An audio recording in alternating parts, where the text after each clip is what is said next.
Shalom sahabat yang terkasih dalam nama Tuhan Yesus. Saya memberikan sebuah ilustrasi mengenai Pablo Escobar. Bagi Bapak Ibu Saudara yang pernah hidup di tahun 80-an, 90-an, pasti mengenal seorang mafia geng narkoboy asal Kolombia yang bernama Pablo Escobar. Seorang mafia geng ini sering dianggap sebagai pahlawan, bahkan dielu-elukan oleh orang-orang yang mempercayainya sebagai pahlawan. Bahkan Pablo Escobar pernah dikatakan sebagai juru selamat oleh para pendukungnya, dan jumlah pendukungnya lumayan banyak sahabat. Kalau kita melihat sejarahnya, bagaimana Pablo Escobar ini pernah dijadikan nabi oleh para pengikut-pengikutnya yang mendukungnya, bahkan dianggap sebagai dewa atau juru selamat bagi orang-orang yang mengalami namanya kebaikan dari seorang pengedar narkoboy dari Kolombia tersebut.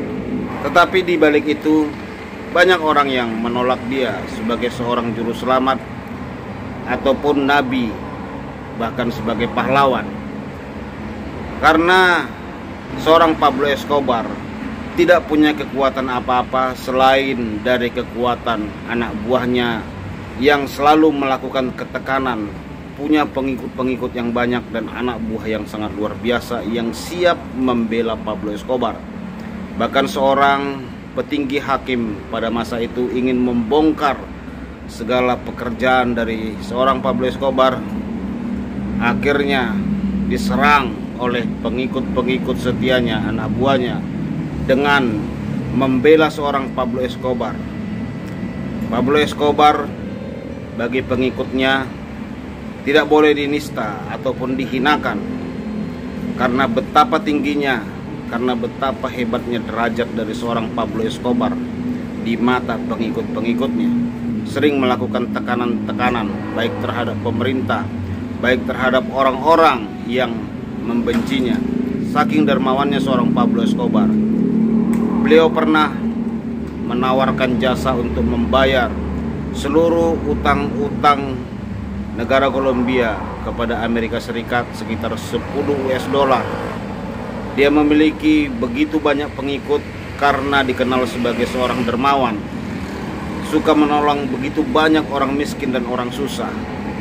Makanya sahabat, banyak sekali pengikut-pengikut seorang Pablo Escobar yang siap membela, bahkan menyerahkan nyawanya hanya demi seorang Pablo Escobar. Padahal seorang Pablo Escobar ini adalah seorang mafia, ketua geng. Bahkan kelakuannya begitu luar biasa di mata dunia. Bahkan beliau pernah dipenjara di negeri Paman Sam. Bahkan beliau sering berurusan dengan hukum. Tetapi dalam keadaan hidupnya Pablo Escobar selalu lolos karena banyak pengikut-pengikut dan pembela-pembelanya yang tidak boleh merendahkan seorang ketua geng ini, karena begitu baiknya di mata para pengikut. Sahabat yang terkasih, kenapa seorang Pablo Escobar tidak bisa jadi juru selamat ataupun sebagai nabi? Karena seorang Pablo Escobar tidak punya kekuatan sendiri selain daripada kekuatan pengikut-pengikutnya yang setia. Pengikut-pengikut yang setia, yang siap berkorban nyawa, melakukan apapun, yang siap membelanya demi tumpah darah bagi seorang Pablo Escobar. Pablo Escobar tidak boleh disentuh oleh orang lain, maka pengikut-pengikutnya akan marah, akan mengamuk ketika seorang Pablo Escobar akan dihentikan oleh pihak negara. Bahkan beberapa kali kejadian kalau kita baca kisahnya, Pablo Escobar sering sekali berurusan dengan pihak kepolisian, bahkan dengan negara, oleh karena segala sesuatu yang dia lakukan, tindak yang dia lakukan.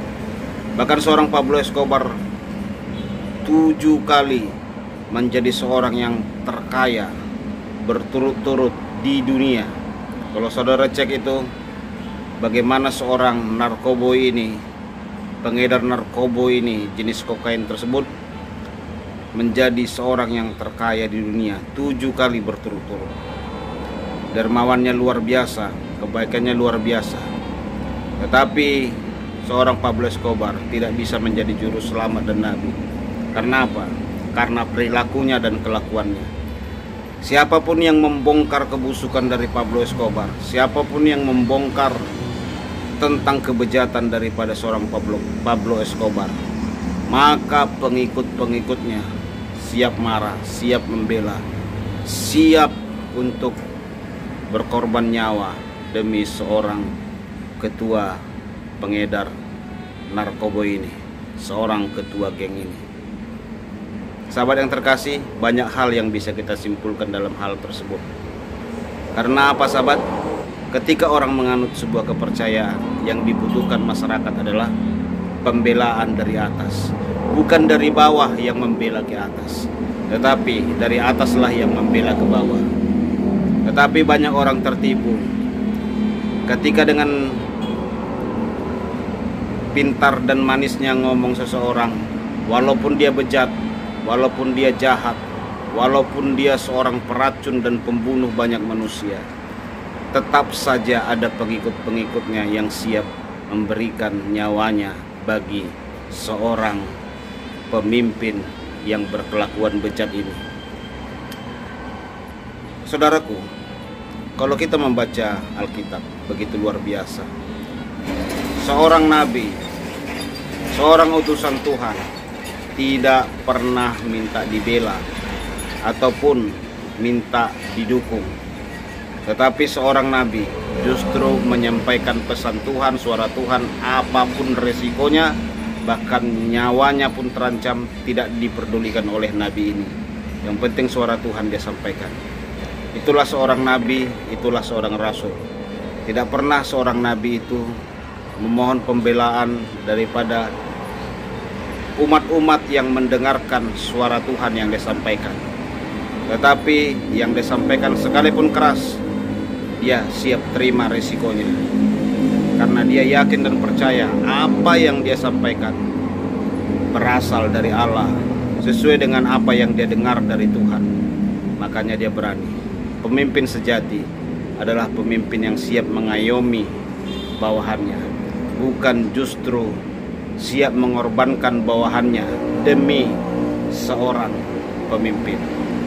Belajar dari ilustrasi Pablo Escobar ini, karena masih banyak orang yang menganut sebuah kepercayaan dengan pengikutan cara-cara seperti ini, sehingga suatu saat hidupnya akan binasa. Tuhan Yesus memberkati saudaraku. Salam sehat selalu. Shalom.